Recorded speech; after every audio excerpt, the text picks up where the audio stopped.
এটি পৃথিবীর সবচেয়ে বিপজ্জনক কারাগার। এখানে শুধু সবচেয়ে ভয়ঙ্কর দানব আর অপরাধীদের রাখা হয়। কিন্তু আজ এক নতুন বন্দী এসেছে, যাকে দেখে জেলের গার্ডরাও ভয় পায়। সেই ছিল বক্সিং এরেনার হাফ অ্যানিমাল চ্যাম্পিয়ন। এই কারণেই তাকে নিরাপদে ভেতরে আনার জন্য বিশেষ ট্র্যাক ব্যবহার করা হয়। কিন্তু তাকে এমন একটি সেলে রাখা হয় যেখানে পুরুষ ও নারী দুজনেই ছিল। সেলে ঢুকেই যখন সে ওই নারীকে দেখে, তখনই নিজের নিয়ন্ত্রণ হারিয়ে ফেলে। সে তাকে হুমকি দেয়, যদি সে তার সেবা করে তাহলে সে তাকে বাঁচিয়ে রাখবে। কিন্তু সে জানতো না, এই কারাগারের প্রতিটি বন্দী নিজে এক একটা ভয়ঙ্কর মানুষ। জেল থেকে বের হওয়ার একমাত্র উপায় ছিল বছরে একবার পাওয়া ক্ষমা। যদি তারা কাউন্সিলকে সন্তুষ্ট করতে পারে তাহলে মুক্তি পেতে পারে। রকি এই সুযোগ কাজে লাগায় এবং বিচারকের সামনে নিজের অতীতের গল্প বলতে শুরু করে। 20 বছর আগে সে একটি গুপ্তচর সংস্থায় যোগ দিয়েছিল। সেই সময় রাজপ্রাসাদে এক ভয়ঙ্কর জাতির আগমন ঘটে। তারা নিজেদের শক্তি বাড়ানোর জন্য শীতের আগে সব মানুষকে জড়ো করে একটি বিশেষ রিচুয়াল করত।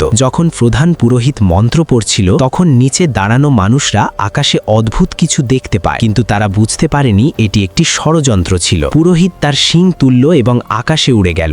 আকাশে ছড়িয়ে থাকা রক্তের মতো কুয়াশা সেই শিংয়ের দিকে টানতে লাগলো। এরপর সেই শিং থেকে রক্তের মতো কুয়াশা ছিটিয়ে দেওয়া হলো জনতার দিকে। যেই এই কুয়াশা মানুষের শরীরে ঢুকছিল, তা তাদের আত্মা গ্রাস করে নিচ্ছিল।